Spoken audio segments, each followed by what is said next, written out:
Ace அப்படின்னு இருக்கிறவங்க வந்துட்டு அவங்க தான் உங்க லைஃப்ல இம்பார்ட்டன்டான ஒரு பர்சன் அப்படின்னா அது யாரு?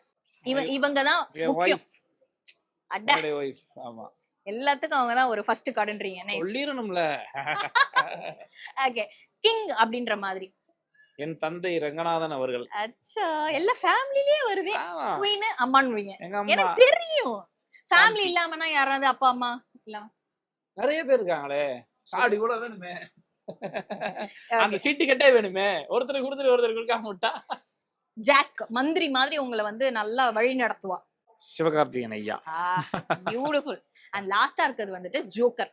அதாவது இந்த பர்சன் வந்து எனக்கு ஒரு துரோகமோ இல்லனா ஏதோ ஒரு பேக் ஸ்டெப் பண்ணிட்டாங்க, ஆனா இவங்கள வந்து நான் என் லைஃப்ல ஒரு ஜோக்கரா தான் பாக்குறேன். இவங்கள வந்து நான் மதிக்கிறதா இல்ல, அந்த மாதிரி ஒரு பர்சன்.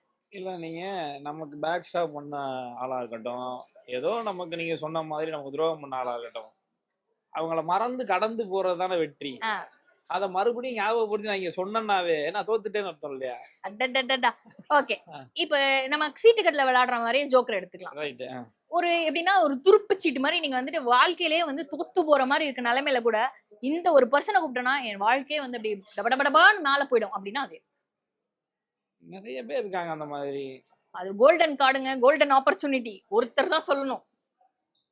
நிறைய இருக்காங்களே என்னை வந்து தூக்கி விடுறதுக்கு, எனக்கு சப்போர்ட் பண்றதுக்கு நிறைய நண்பர்கள் இருக்காங்க, இயக்குனர்கள் இருக்காங்க, ஹீரோஸ் இருப்பாங்க. நீங்க சொல்லணும், யாராவது ஒருத்தர் சொல்லணும். ஒருத்தர் தான் நான் யார சொல்றது? நிறைய பேர் இருக்காங்க. அவங்க எல்லாருக்கும் இது சமர்ப்பணம். ஒரு ஆளுங்க